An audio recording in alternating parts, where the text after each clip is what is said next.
Saudamos, irmãos, com a paz do Senhor. O nosso assunto estava colocado lá no quadro com o nome de As Três Mentiras. Era isso mesmo? Nessa altura já deve estar todo mundo curioso para saber que mentiras são essas, né? O pastor Gilson vai contar na aula. Mas esse título, na verdade, está ligado a uma aula que é dada nesse seminário. E essa aula, ela fala, na verdade, sobre 3 ataques da última hora contra a doutrina. Esses ataques, inclusive, estão numa aula aí, os irmãos podem procurar aí, se tem aí essa aula, salvo uma vez, salvo para sempre, tem aí?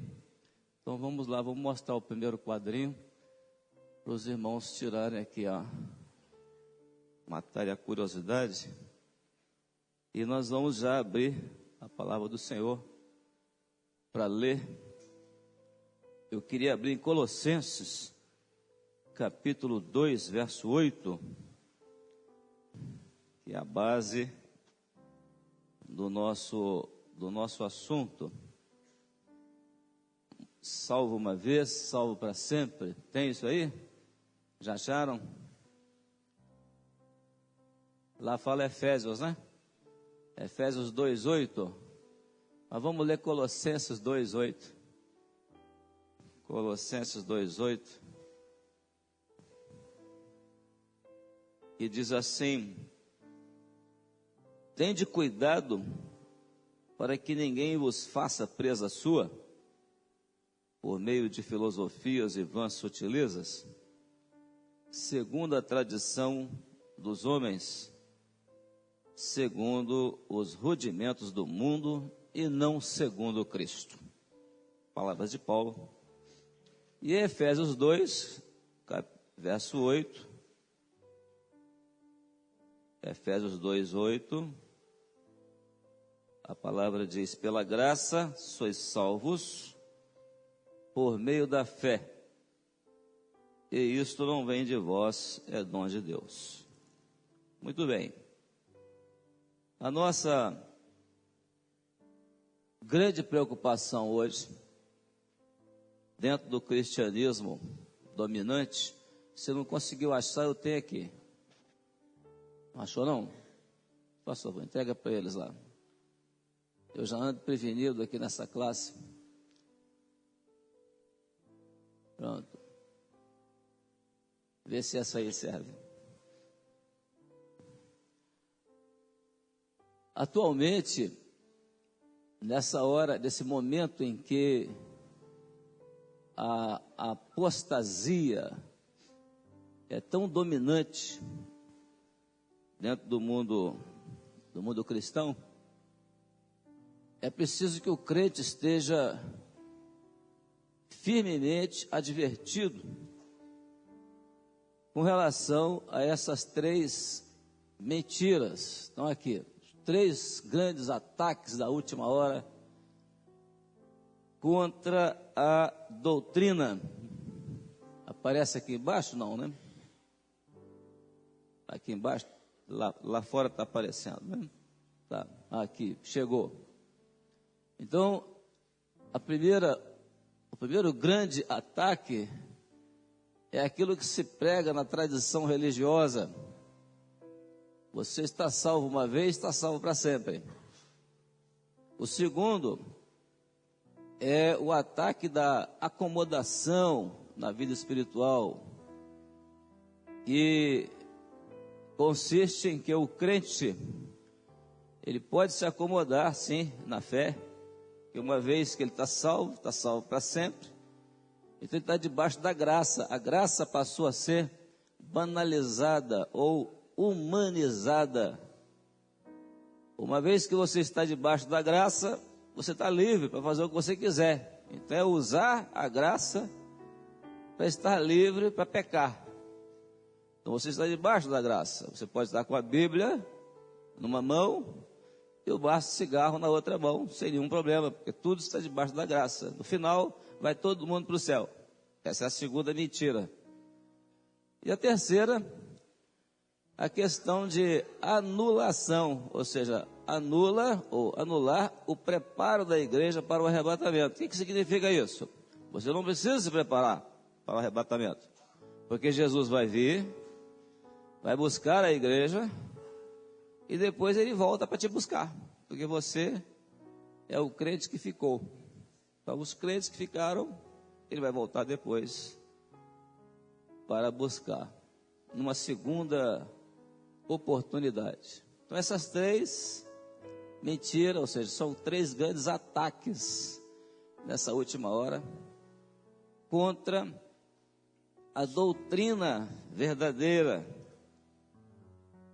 Porque o que nós entendemos de salvação na Bíblia é que salvação envolve ato e processo. E quem prega isso aqui, entende essa primeira parte aqui, salvo uma vez, salvo para sempre, quer dizer exatamente isso. Você não precisa de santificação, você fica só no ato. Por quê? Porque Jesus falou, usa-se até a Bíblia como argumento. O que Jesus disse? Aquele que vem a mim, de maneira nenhuma lançarei fora. Então esse é argumento. E na verdade, quando o Senhor Jesus disse aquele que vem a mim, o verbo ali é num sentido dinâmico, é num sentido contínuo. A palavra ali no grego diz assim, aquele que vem e continua vindo, ou seja, aquele que vem sempre. Agora, aquele que veio uma vez e não voltou mais, então isso é ato e processo. Nós vimos aqui o quadro, né? Nem sei se tem esse quadro aí desse slide, se não tiver a gente pode colocar um outro, que é o quadro mais conhecido aqui quando se fala de salvação, ato e processo. Então você tem ali, ó, esse quadro mostra exatamente o que é salvação. Salvação é dinâmica, salvação tem que ter processo. Você entrou no caminho, você tem que andar. Tudo que a Bíblia ensina sobre salvação não é estático. Ou seja, não é uma vez salvo, salvo para sempre. Pelo contrário, salvo para sempre. Pelo contrário. É você caminhar, porque Jesus é o caminho. Se você não caminhar, você não vai chegar no final. Jesus é a água da vida. Você tem que beber água toda vez que tem sede. Então, tudo no conceito de salvação da sã doutrina envolve dinamismo, é dinâmica, é processo, não é só ato. O ato está de acordo com a soberania de Deus, pela graça sois salvos, é um projeto que vem da eternidade, Deus executa esse ato, essa parte é dele, mas a partir do momento em que você recebeu o chamado dessa eleição, que Deus te elegeu, segundo a presciência de Deus, a partir daqui iniciou o processo. Você tem que caminhar, tudo daqui é dinâmico. Aí quem defende a primeira mentira, fica só nisso aqui. Aí quando você aceita o ato e rejeita o processo, o que você fez com o ato? Anulou o ato. Então, se você ficar só com o ato, anulou o ato. Você tem que ter o processo, porque o processo é a caminhada. O processo é em santificação do Espírito. Está aqui, Pedro capítulo 1, verso 2. E você é livre para escolher isso. Você quer escolher só o ato? Você não quer escolher o Senhor? Então você caminha para baixo, caminha para as obras. Mas você escolheu o processo, você vai caminhar para a graça. Então, esse é o conceito bíblico sobre salvação. Então, tudo que Jesus ensinou, tudo que a Bíblia ensina sobre salvação é dinâmico, não é estático. Não é uma vez salvo, salvo para sempre. Isso é uma mentira. Jesus é o pão da vida. Você não come pão só uma vez, ou seja, não se alimenta, não almoça só uma vez, e depois não come mais. Sempre que você tem fome, você precisa comer o pão. Ou seja, precisa se alimentar. Então isso é a eleição. Deus elege o homem. E um detalhe interessante sobre a eleição é que o camarada diz assim, não, é uma vez salvo, salvo para sempre mesmo. Você vai ficar só com o ato. Por quê? Porque você já está predestinado. Então você está predestinado. Essa doutrina de predestinação, só uma palavra esclarece isso para nós. Pode passar agora o segundo quadrinho, daquele outro que o segundo quadrinho nosso. A Bíblia ensina isso aqui, vamos lá, salvação, sobre eleição, né? Existem aqueles que foram chamados e que não foram escolhidos. É verdade? É verdade. Jesus disse, muitos são chamados, mas poucos são escolhidos. Portanto, o número dos chamados não é maior do que o dos eleitos. Quem são os escolhidos? São os fiéis ao chamado, que na obediência ao governo do Espírito Santo, ou seja, santificação, fazem valer a eleição e a vocação. Vocação significa chamado, quando se expressam através dos atos de fé, característica do servo fiel. Passo próximo. Então, olha a nossa eleição, como ela é na Bíblia. Efésios capítulo 1, verso 4, que diz lá, nós somos eleitos em Jesus. Então Paulo diz assim, como também Deus nos elegeu nele. Nele quem? Em Jesus. Antes da fundação do mundo, para que fôssemos santos e irrepreensíveis diante dele em amor. Efésios 1, verso 4. Daí você vai ver que a questão de salvação envolve, portanto, o nosso item 3 lá, segundo Pedro 1,10. O que diz lá? Portanto, irmãos, procurai fazer cada vez mais firme a vossa vocação e eleição, porque fazendo isso, Pedro disse, nunca jamais tropeçareis. Ou seja, se você ficar só do ato, você pode tropeçar.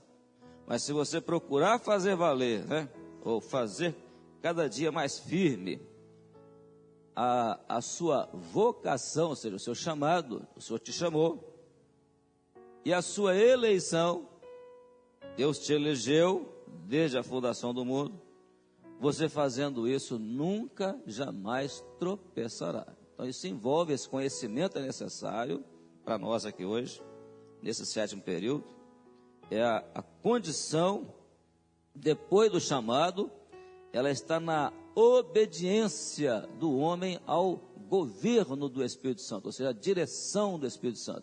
Se não houver direção do Espírito Santo, você está parado no caminho, você não vai chegar ao final do caminho. Quem dirige no caminho é o Espírito Santo. Da mesma forma, a última expressão, que é de 1 Pedro 1,2. Eleito segundo a presciência de Deus Pai, aí continua, em santificação do Espírito. E para quê? Para a obediência. E o que mais? Aspersão do sangue de Jesus Cristo. O que é a aspersão do sangue de Jesus Cristo? É a operação constante do Espírito Santo na vida do crente, na caminhada dele. Então, se alguém rejeita esse governo do Espírito Santo, que é em santificação, não, eu quero a salvação, mas eu quero escolher a minha vida espiritual, vai ser do jeito que eu quero, vai acabar tropeçando, vai acabar tendo tropeço. Então isso anula o chamado. A escolha é sua, você escolheu não querer, anulou o chamado por rejeição ao governo de Deus. Aí o resultado disso é o quê? É queda. É o nosso próximo. Onde é que vem a queda? Então, o perigo da queda. Então tem 2 textos aqui que chamam a nossa atenção para o perigo da queda no caso de rejeição ao governo do Espírito Santo. Então, segundo Pedro 2, no versículo 20 e 21, diz assim, portanto, se depois de terem escapado da corrupção do mundo, pelo conhecimento do Senhor e Salvador Jesus Cristo, forem outra vez envolvidos nelas e vencidos, olha que coisa terrível, torna-se-lhes o último estado pior do que o primeiro. Então o crente caído, o crente desviado, o crente que recusou o governo do Espírito Santo na vida dele, o último estado dele vai se tornar pior do que o primeiro.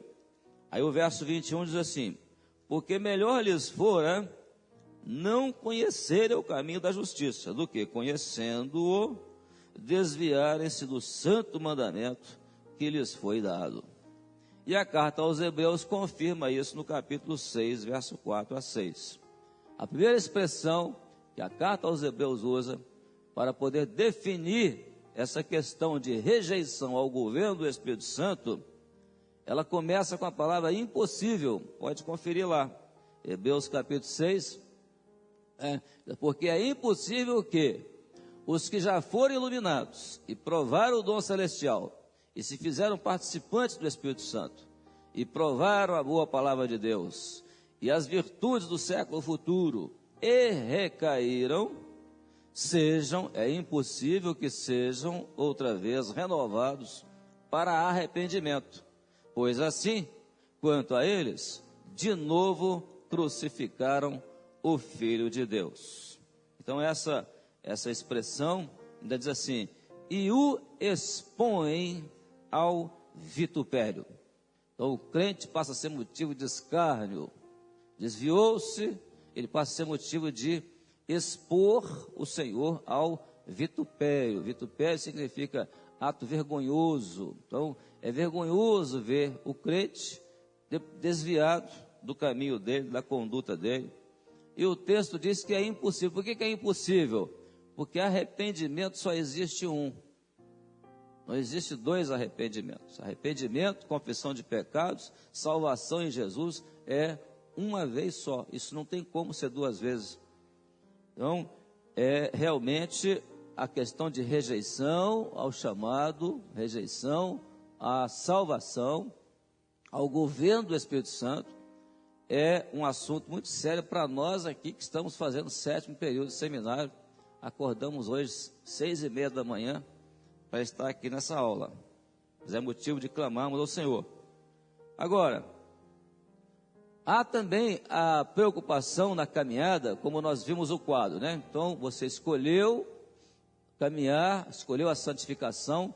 Santificação é uma caminhada que não tem recuo, ou seja, não se volta atrás. É o nosso próximo quadro. A partir daqui, nós vamos ver o primeiro Hebreus 10, né? Isso. O crente, ele não tem por que voltar atrás na caminhada. O recuo na caminhada, ou seja, voltar atrás, o texto diz assim, mas o justo viverá da fé, Hebreus 10, 38. E se ele recuar, se ele quiser voltar atrás, o Senhor diz assim, a minha alma não tem prazer nele. Então, se não for no caminho da fé, oferecida por Deus na eleição e no chamado, qual é o interesse do Senhor por esse homem? A expressão usa dizer assim, a minha alma não tem mais prazer nele. Isso é o Senhor que está falando. Hebreus 10, 38. Então é a rejeição ao projeto, é o recuo, né? Voltar atrás. Pregou tudo, aí depois passa a pregar que não é mais aquilo. Ah, não é mais isso, agora é diferente. E toma outro rumo e volta atrás.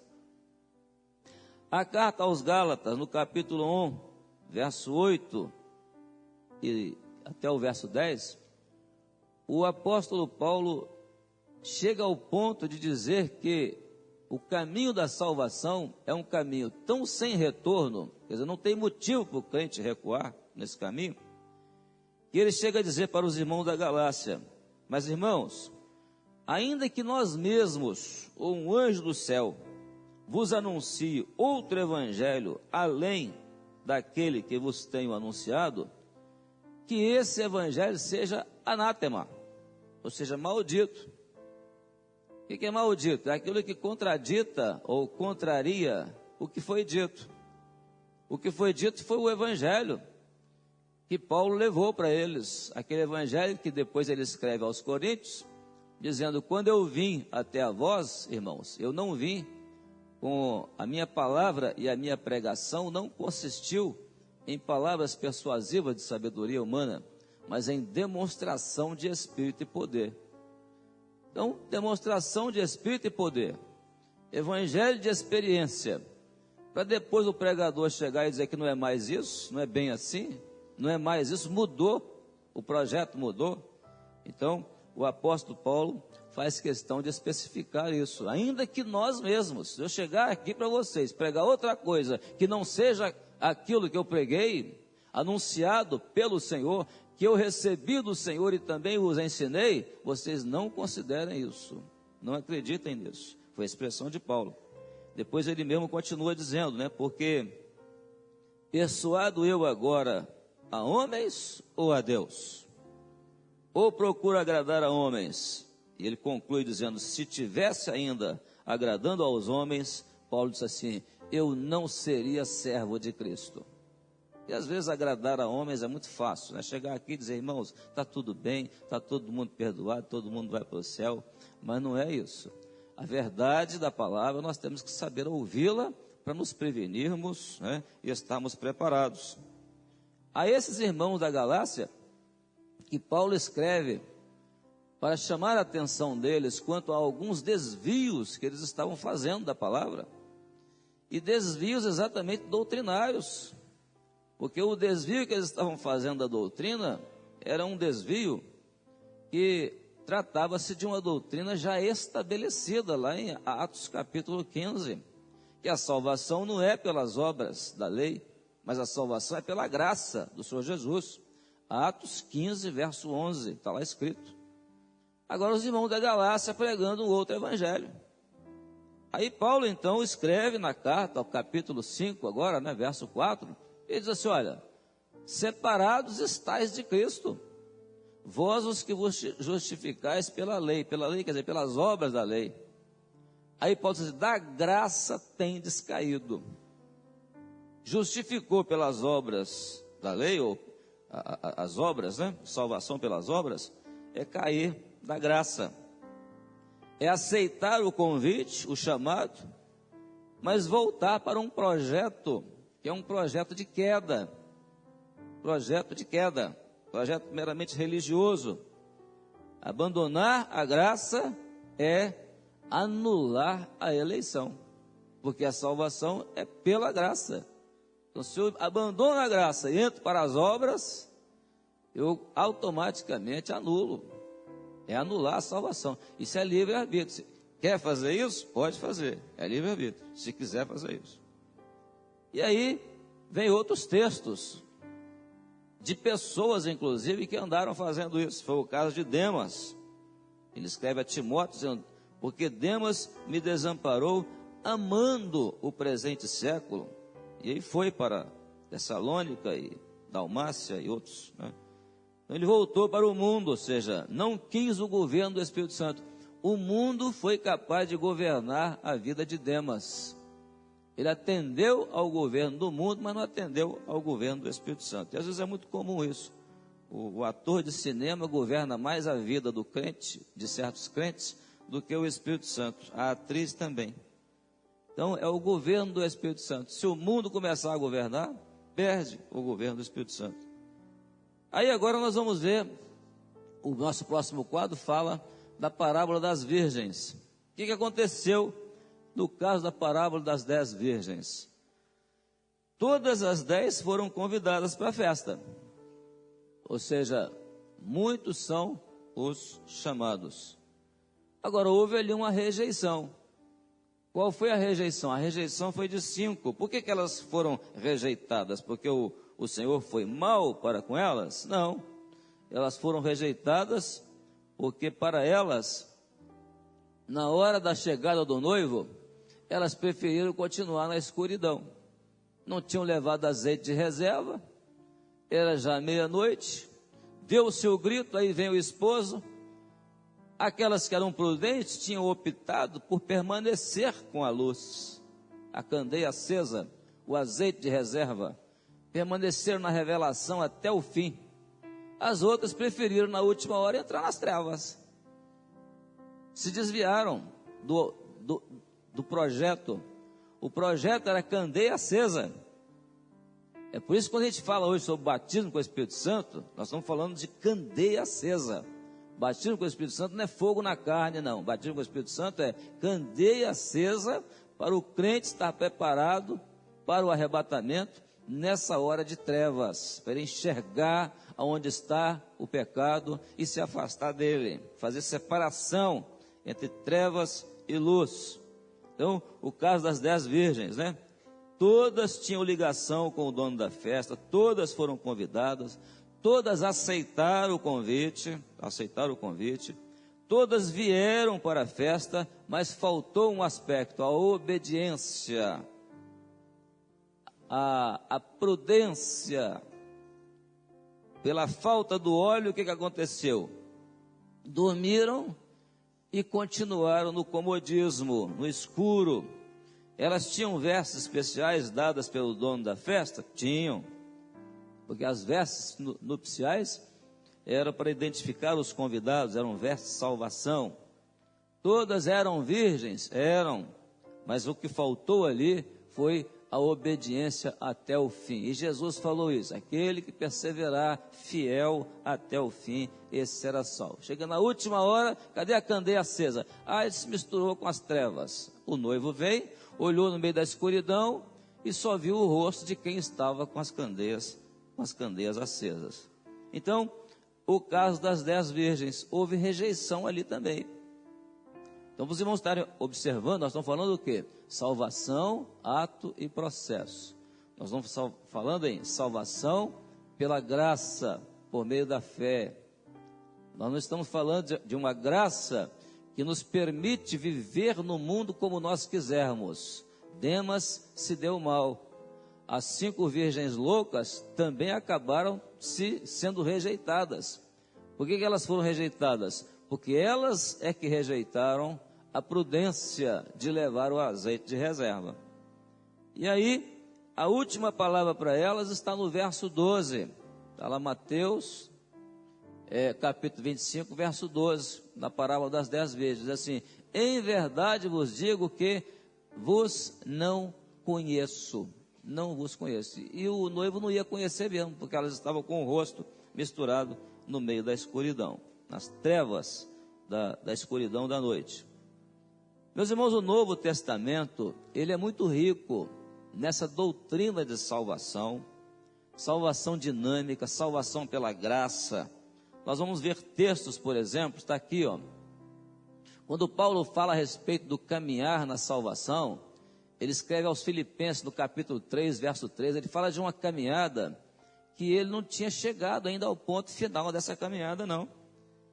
Ele dizia assim: irmãos, quanto a mim, não julgo que o haja alcançado, mas uma coisa faço, é que esquecendo-me das coisas que para trás ficam, e avançando para aquelas que diante de mim estão, aí vem o verso seguinte, verso 14, prossigo para o alvo, para o prêmio da soberana vocação de Deus, que está em Cristo Jesus, que é o nosso lema deste ano.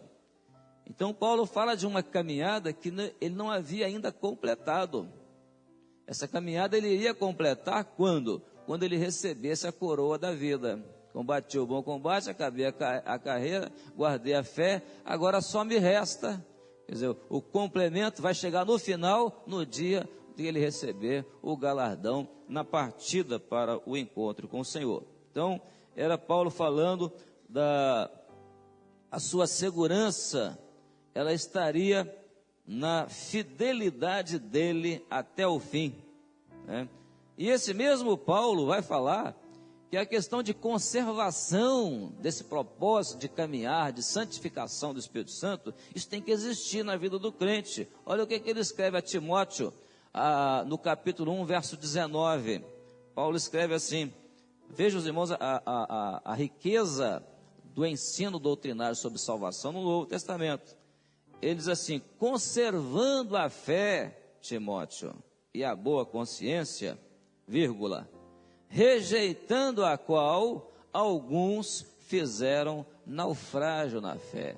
Rejeitando a qual? O que é qual aqui? É a fé decorrente da graça. Pela graça sois salvos por meio da fé. Então, rejeitando essa graça, essa salvação pela graça do Senhor Jesus, alguns fizeram naufrágio, né? Naufrágio na fé. A fé naufragou. Aí você pergunta: cadê fulano? Afundou na vida espiritual.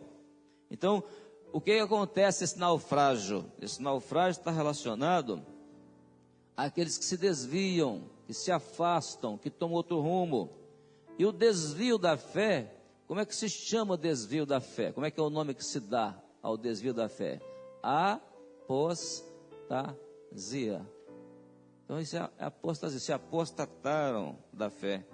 Porque é interessante, os irmãos terem uma ideia, a apostasia, ela não vem do mundo, não. Nem vem da idolatria ou da feitiçaria, não. Você que vai dar aula agora? Não.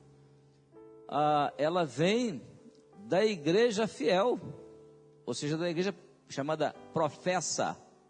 A igreja professa, é dela que surge a apostasia. Porque se a apostasia é o desvio da fé verdadeira, então precisa existir a fé verdadeira. Só se apostata da fé quem conheceu a verdade. E conhecer a verdade e desviar-se dela é o grande perigo que o texto diz assim: conservando a fé, Timóteo, e a boa consciência, rejeitando a qual alguns fizeram naufrágio na fé, ou seja, desviaram da fé, na prática da fé. Aí depois vem a outra expressão ainda de Timóteo, no capítulo 4, versículo 1. Mas o Espírito expressamente diz que nos últimos tempos apostatarão alguns da fé, dando ouvidos a espíritos enganadores e a doutrinas de demônios. Isso está acontecendo, principalmente nos nossos últimos dias. Depois, em Timóteo 4, verso 16, aí Paulo preocupado com a santificação de um obreiro, de um servo de Deus, né? Como nós aqui no 7º período. Esse 7º período é para obreiros, para professores de classe, para pastores, para ungidos, para diáconos. E Paulo preocupado com o obreiro lá, diz assim: olha, Timóteo, tem cuidado de ti mesmo.